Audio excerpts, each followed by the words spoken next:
There comes a moment in every life where you must face the truth. Not the truth you tell the world, but the truth you whisper to yourself when no one else is listening. And for someone who leans on avoidance, those moments are loud. They are uncomfortable. They challenge the identity you've built around control, independence, and distance. You know the 3 words that hit an avoidant harder than I love you? I need honesty.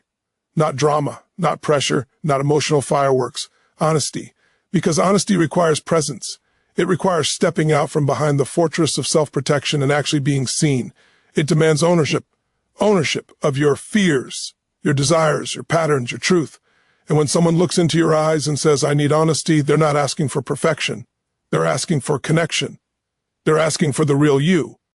And that, right there, is where transformation begins. Avoidance is a brilliant strategy for a child. It keeps you safe when safety feels uncertain. It keeps the world predictable when relationships feel overwhelming. But at some point, that strategy stops protecting you and starts imprisoning you. You want closeness, but you fear engulfment. You want love, but you fear losing yourself. You crave connection, but you fear the weight of expectation. Honesty breaks that cycle. When someone asks for honesty, it calls you up. Not out, it awakens the part of you that knows you're meant for more than hiding.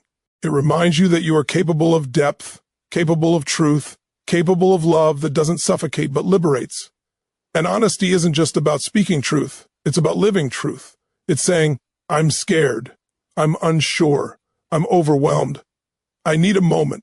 But instead of shutting the door and disappearing, you keep the bridge intact. You stay in the arena. You stay human. Growth isn't about force, it's about courage. Courage to show up. Courage to communicate. Courage to stand in vulnerability and know you won't shatter. So if you're the one who's avoided, hear this. You are not broken, you are not cold, you are not incapable, you are simply unpracticed in a language your soul is ready to learn. And if you love someone avoidant, stop trying to pull them out of their cave. Instead, shine a light so bright, so steady, that they choose to walk out on their own. Lead with grounded truth, not emotional pursuit. Invite, don't chase. Because the moment I need honesty becomes not a threat but a doorway, everything changes. Self-protection becomes self-awareness. Distance becomes space for growth. Fear becomes an invitation to rise. So let today be the day you choose honesty, first with yourself, then with others. Because honesty is the birthplace of connection, the foundation of healing, and the key that unlocks the heart that's spent too long hiding. Step into your truth. Step into your power. Step into a love that expands you instead of shrinking you. Emotional avoidance often comes from deep-rooted fears, not from a lack of care. And this truth is so important because it shifts the entire lens through which we understand avoidant behavior. When someone pulls away, gets distant, shuts down, or disconnects right at the moment things start to feel intimate or vulnerable, it's easy to interpret it as rejection. It can feel like they don't value the relationship, or worse, that they don't feel anything at all. But beneath that surface response is a much more intricate emotional system, one built from old experiences, early conditioning, and protective strategies that once served a purpose, but now limit connection. An avoidant person typically learned early in life that emotional closeness came with risk. Maybe they grew up in an environment where vulnerability was dismissed, where expressing needs led to disappointment, or where emotions were not met with comfort but with pressure, criticism, or unpredictability. As children, they adapted. They learned to rely on themselves, to minimize their emotional needs, to create a sense of safety by staying detached. What was originally a survival strategy becomes an adult pattern. If I don't get too close, I won't get hurt. If I don't depend on anyone, I won't be disappointed. This is why their distance isn't about the absence of feeling. In fact, avoidants often feel deeply, sometimes more deeply than they're comfortable admitting. But because those feelings were never modeled as something safe, they get overwhelmed quickly. The emotional circuitry in their mind interprets closeness as danger. Love feels like pressure. Intimacy feels like exposure. Vulnerability feels like powerlessness. So instead of leaning in, they withdraw. Instead of opening up, they go silent. Instead of expressing fear, they pretend they're fine. The entire system is wired to maintain control, and control for them equals safety. Understanding this doesn't excuse harmful behavior, but it does bring compassion and clarity. An avoidant person isn't trying to hurt anyone, they're trying to protect themselves. Their nervous system is responding to old wounds, not the present moment. So when emotional intensity rises, even positive intensity like love, affection, or closeness, it triggers old alarms. They may not consciously think, "I'm scared." Instead, the body reacts with shutdown, escape, or emotional numbness. This is why their withdrawal often appears confusing, sudden, or out of proportion to what's happening. Another layer to this is that avoidants don't always recognize their own emotions clearly. Because they've spent so long suppressing or minimizing them, their emotional awareness can be underdeveloped. They might not understand why they feel suffocated, irritated, or overwhelmed during moments that others interpret as intimacy or bonding. They just know something feels too much, and distance becomes the default solution. This is not a sign of emotional coldness, it's a sign of emotional overload. The irony is that avoidants often desire connection just as much as anyone else. They want to be loved, they want to feel safe with someone, they want to experience closeness. But their fear-based strategies get in the way. The closer they get to what they want, the more threatened their protective system feels. This creates a heartbreaking internal conflict, longing for closeness and fearing it at the same time. To the outside observer, it looks like inconsistency, but inside the avoidant, it feels like survival. Recognizing that avoidance is rooted in fear, often unconscious fear, changes the way we approach it. It shifts the narrative away from blame and toward understanding. It allows space for growth instead of judgment. And most importantly, it reveals that distancing behaviors are not expressions of indifference, but signals of internal struggle. Underneath the armor is someone who cares, someone who feels deeply, and someone who was never taught that vulnerability can be safe. The three powerful words that often hit an avoidant harder than "I love you" are usually centered around accountability or vulnerability. Words that invite them into emotional responsibility in a way they cannot easily sidestep. For many avoidant individuals, love itself isn't the threat. Love can be managed from a distance, admired from afar, or compartmentalized in a way that feels controlled. But accountability, being asked to show up, to participate emotionally, to reveal what they truly feel, strikes directly at the heart of their deepest fear, being known. Avoidants have learned to survive by remaining emotionally self-sufficient. As children, they may have learned that expressing needs led to disappointment or criticism. As adults, they learn to keep their emotional world private so that no one has access to the softest, most vulnerable parts of their identity. So when someone looks at them with clarity and says, "I need honesty," or "talk to me," or "I need truth," it cuts deeper than any declaration of love. Love can be received passively. Vulnerability requires action. It requires engagement. It requires taking off the armor, even if only for a moment. These words are powerful because they disrupt their safety strategy. An avoidant has spent years, sometimes decades, building an internal system designed to minimize emotional exposure. Their patterns are predictable: withdraw when things get intense, stay silent when confronted with emotional needs, intellectualize emotions instead of feeling them, maintain distance when things get too intimate.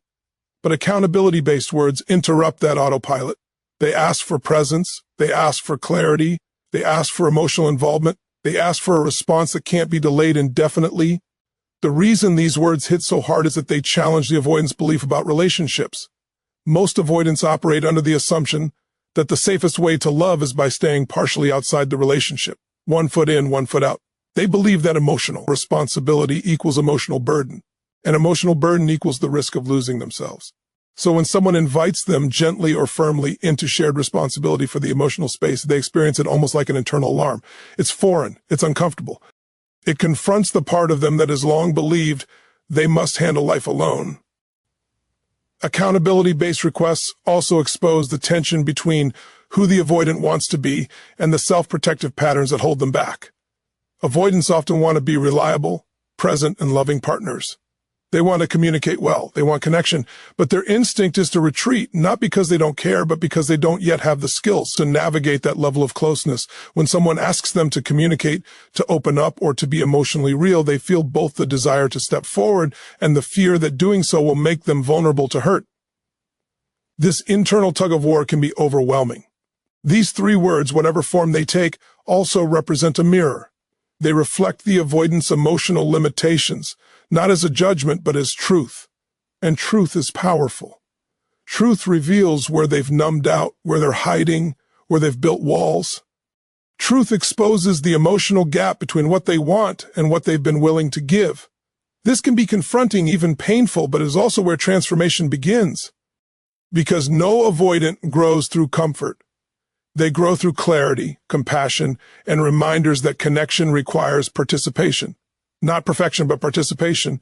What makes these words so impactful is that they bypass the avoidant's usual defenses. They don't appeal to sentiment or emotion, which the avoidant can easily dismiss or distance from. Instead, they appeal to integrity. They appeal to truthfulness.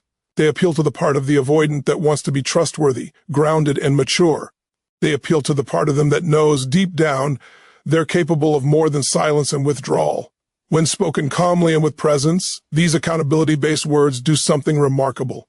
They create a moment of truth, a moment where the avoidant must either step into courage or retreat into fear. And while retreat may be their default, that moment of truth plants a seed, one that invites emotional responsibility, self-reflection, and the possibility of deeper connection. Avoidants are not afraid of love. They're afraid of being needed in ways they don't feel equipped to handle. This distinction is profoundly important because it reframes everything we assume about avoidant behavior.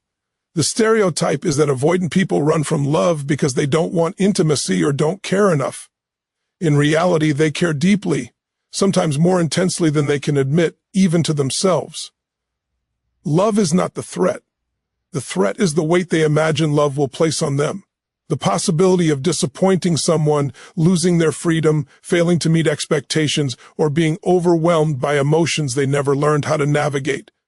For many avoidants, childhood or early relational experiences taught them that emotional needs were either a burden or a trap. Maybe their caretakers were inconsistent, emotionally unavailable, or dismissive. Perhaps they learned early that asking for help led to rejection, or that showing vulnerability resulted in shame. As children, they formed a belief system that said, needing others is dangerous, depending on anyone is risky. The safest way to exist is to be self-sufficient. And this belief followed them into adulthood, shaping the way they show up in relationships. So when someone begins to need them emotionally, when a partner wants more closeness, more clarity, more consistency, it activates an old wound. They aren't afraid of the person. They aren't afraid of loving. They're afraid of failing. They're afraid of being responsible for another person's emotional well-being. They're afraid of losing themselves in the process. Love, in their mind, becomes intertwined with expectation, pressure, and the possible collapse of the independence that has always kept them safe. This is why even gentle emotional needs can feel overwhelming to them. A simple request, can you open up to me? Or can you share what you feel? Doesn't just land as a conversation. It lands as a threat to their internal equilibrium. Their fear whispers, what if I can't give them what they want? What if I disappoint them? What if they need too much from me? And instead of leaning in, they retreat, not because they don't care, but because they care so much that they fear the consequences of failing. Avoidants often carry a deep sense of inadequacy in relationships, even if they never articulate it. They worry that they are not enough, that their emotional expression is too limited, that their needs are too different, that their inner world is too complicated for someone else to understand. So when someone tries to get close, the avoidance instinct is to create distance, not to push the person away, but to protect both people from what they fear will be an inevitable disappointment. They also fear the loss of autonomy. Many avoidants equate closeness with losing their identity or being consumed by the relationship. They've spent so long managing their internal world alone that the idea of merging emotionally can feel like giving up control of their life. They fear entanglement, not commitment. They fear losing their sense of self, not the relationship itself. And yet, beneath all this fear, avoidants usually want connection just as much as anyone. The longing is there. They just don't trust that they can meet the emotional demands that connection brings. They want to love freely without being overwhelmed. They want to feel understood without being required to change in ways they're not ready for. They want closeness without the pressure of constant emotional performance. Understanding this brings compassion. It shows that avoidance is not the absence of love, but a complex interplay of desire and fear. When avoidants feel safe, when they are invited rather than demanded, when they are met with clarity rather than pressure, they begin to soften. They begin to show the parts of themselves they never shared. They begin to realize that being needed is not the same as being trapped, and that love is not something that consumes them, but something that can expand them. Their fear is not rooted in love. It's rooted in a belief that they cannot handle love without losing themselves. And once that belief begins to shift, so does everything else. Authentic communication can create a safe space, inviting the avoidant into connection without pressure or demand. And this principle lies at the core of transforming relationships with avoidant individuals. Avoidants do not respond well to emotional intensity, overwhelming expressions, or urgent demands for intimacy. These actions signal danger to their nervous system, triggering old protective patterns that tell them to shut down, withdraw, or detach. But when communication is grounded, clear, and authentic, when it comes from a place of presence rather than panic, it signals safety instead of threat. This is the environment in which avoidance can open, soften, and participate. Authentic communication is not about forcing vulnerability. It's about modeling it. It's not about demanding closeness. It's about creating an atmosphere where closeness becomes a choice rather than an expectation. Avoidants need to feel that they can engage on their terms, at a pace that feels manageable, and in a space where they won't be judged, criticized, or pressured for their emotional style. When you speak with calmness, clarity, and emotional neutrality, you speak a language that their nervous system can understand, a language rooted in steadiness rather than urgency. This kind of communication shows avoidants something they often haven't seen before, that vulnerability doesn't have to be chaotic. Many avoidants grew up in environments where emotional expression was explosive, unpredictable, or overwhelming. They associate feelings with instability, and so they distance themselves not from the person, but from the emotional intensity they fear will follow.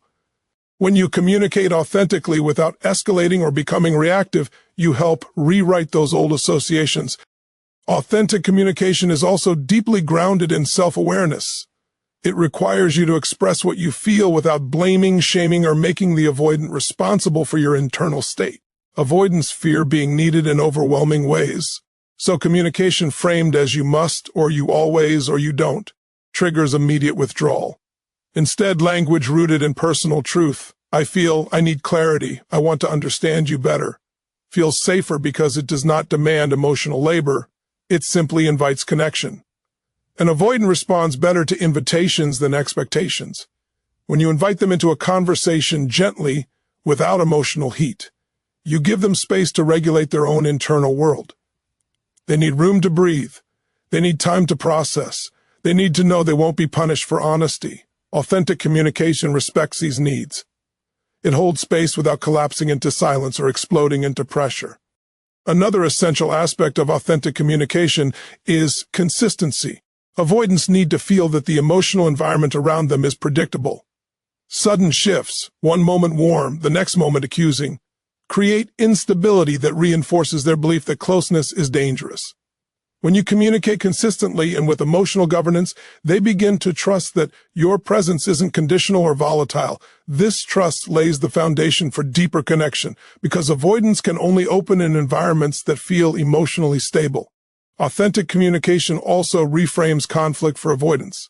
Many avoidants fear conflict because they associate it with relational breakdown or emotional overwhelm. When conflict is handled gently, with grounded honesty and zero emotional punishment, it helps them realize that disagreements don't mean abandonment.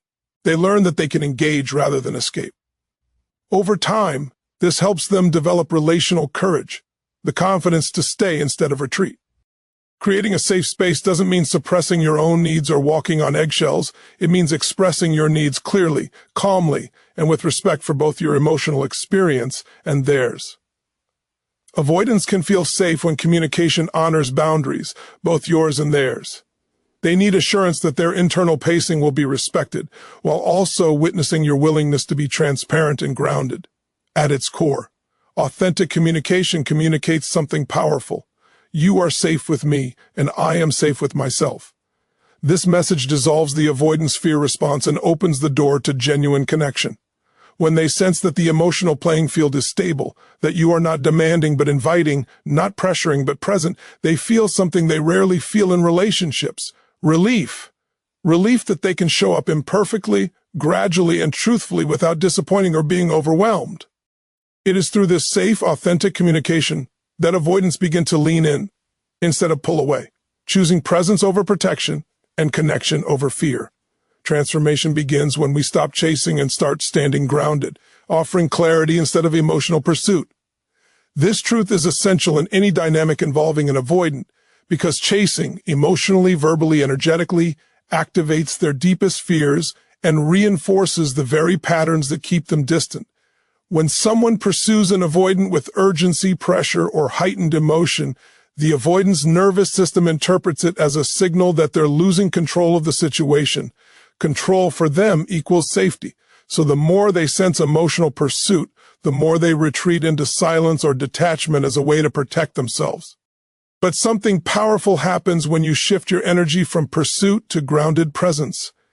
Groundedness is not coldness or indifference. It's emotional steadiness. It's the ability to stand in your truth without collapsing into neediness or inflating into frustration. This steadiness communicates something that an avoidant rarely feels from others: safety. And safety, not intensity, is what brings avoidance closer. Chasing sends a message of urgency. I need you to respond right now so I can feel okay. Grounded clarity sends a different message. I am stable within myself, and I am inviting you into this space without demanding you fill it. That emotional difference is everything. When you stand grounded, you show the avoidant that connection can happen without losing autonomy. You show them that intimacy doesn't have to feel like pressure. You show them that emotional needs can be expressed calmly and that boundaries can be honored without withdrawing or escalating. Standing grounded also means holding your own emotional center. Many people, when dealing with an avoidant, become dysregulated themselves. They start over-explaining, over-pursuing, or over-functioning, because the avoidance distance triggers their own fears of abandonment. This cycle, anxious pursuit meets avoidant withdrawal, becomes a loop where both parties feel unsafe, misunderstood, and overwhelmed. But when you step out of the chasing role and anchor yourself in self-regulation, you break the loop. You end the dance. You introduce a new rhythm, one built on emotional responsibility rather than emotional reaction. Grounded clarity is also about speaking truth without weaponizing it. It's the difference between saying, "Why don't you ever open up? What's wrong with you?" and saying, "I'm here and I value honesty. When you're ready to talk, I'm open to hearing you." One approach pushes, the other invites. Avoidants don't respond to pressure, but they do respond to spaciousness combined with sincerity. This grounded approach allows avoidants to approach connection at a pace that feels manageable. When you are no longer overreaching, the avoidant no longer feels like they have to defend themselves. Their nervous system can relax, their mind can settle, their heart can soften. This is when avoidants begin to express more, show more, and give more, not because they're forced, but because they feel safe enough to choose it.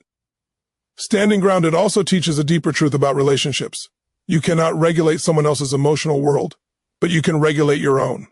And when you regulate your own, you influence the relational space. Avoidants are extremely sensitive to emotional energy, even if they pretend not to be. They pick up on tone, intensity, urgency, and expectation. When your energy is grounded, it signals that you are not trying to control them, change them, or absorb them. You are simply standing in clarity, clear about your needs, clear about your boundaries, and clear about your emotional center. This clarity is magnetic. It shifts the dynamic from one where the avoidant feels hunted to one where they feel respected. When you stop chasing, the avoidant stops running. When you stop pushing, they stop resisting. When you stop making their emotional availability your responsibility, they begin to take responsibility for their own participation. Groundedness also restores your power. Chasing someone places your emotional well-being in their hands. Standing grounded returns that power to you. It's a declaration that you can love deeply without losing yourself, and that you can invite connection without abandoning your stability. And ironically, it is this very independence, this emotional sovereignty, that makes an avoidant feel most drawn, most open, and most able to engage. They don't want you to shrink. They don't want you to overextend. They want you to stand strong in yourself, because strength feels safe. Presence feels inviting. Groundedness feels like freedom, not just for you, but for them. When you stop chasing and start standing grounded, you transform the entire relational experience. You shift from fear to power, from urgency to presence, and from pursuit to partnership. Healing avoidance involves learning presence, ownership, and emotional courage. And these three capacities become the backbone of transformation for anyone who has spent their life relying on distance as a form of protection. Avoidant tendencies were never developed because someone was cold or incapable of feeling. They were developed because emotional closeness once felt unsafe. But healing these patterns doesn't come from force, pressure, or confrontation. It comes from cultivating inner skills that allow the avoidant to remain present with themselves and with others, even when discomfort arises. Presence is the first and most vital component. Avoidants tend to disconnect the moment emotions start to intensify. Their instinct is to escape inwardly through distraction, withdrawal, or detachment. Presence is the opposite of that. Presence is staying in the room, mentally, emotionally, spiritually, even when part of you wants to run. It's learning to notice the rise of discomfort without abandoning the moment. Presence doesn't demand vulnerability, it simply asks for awareness. It's the ability to feel something, fear, pressure, closeness, confusion, and instead of numbing or avoiding, saying inwardly, I can be here with this. For many avoidants, developing presence is the first time they experience control without needing to retreat. It gives them a new kind of power, the power to stay instead of flee. Ownership is the next layer, and it requires a level of honesty that avoidants often struggle with, not because they're dishonest, but because they've spent years hiding their internal worlds, even from themselves.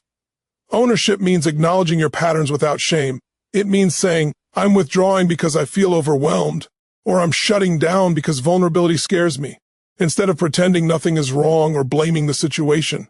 Ownership transforms the dynamic completely because it shifts avoidant behaviors from unconscious reactions to conscious choices. When an avoidant can name what they feel and why they're reacting, they stop being controlled by old wounds. They begin to mature emotionally, replacing defensiveness with awareness. This act of naming their inner experience also builds trust with others, showing that they're willing to participate rather than hide. But the deepest part of healing is emotional courage. Courage is not the absence of fear. It is the choice to move gently through fear with intention. Emotional courage for an avoidant means stepping toward vulnerability by inches, not leaps. It's replying to a message instead of disappearing. It's sharing a thought or emotion before it gets suppressed. It's staying in the conversation 2 minutes longer than their comfort zone normally allows. It's expressing a need, even a small one, and realizing the world doesn't collapse when they do. Emotional courage is built in micro moments, not dramatic breakthroughs. And each moment of courage rewires the avoidant's internal belief system. It is safe to be seen, it is safe to express, it is safe to stay. Healing avoidance doesn't mean becoming someone different. It means uncovering the person beneath the armor. Avoidants often believe that their emotional style is fixed. But when they begin cultivating presence, ownership, and courage, they discover that vulnerability is not a threat. It's a power. It connects rather than traps. It liberates rather than overwhelms. It deepens relationships without erasing individuality. When avoidants practice presence, they learn to tolerate the discomfort that once controlled them. When they practice ownership, they create transparency where there was once secrecy. When they practice emotional courage, they build connection where there was once distance. And over time, these small shifts accumulate into a transformation that feels both profound and natural. Healing avoidance is not about becoming dependent or overly emotional. It's about becoming emotionally available in a grounded, empowered way. It's about learning that connection doesn't require sacrificing the self, only revealing the self. And with each step toward presence, ownership, and courage, the avoidant discovers that their heart was never the weakness they feared. It was the strength they were learning to trust. Thank you for sharing this space with me and allowing me to be part of your journey. Goodbye for now. May clarity, strength, and peace walk with you wherever you go.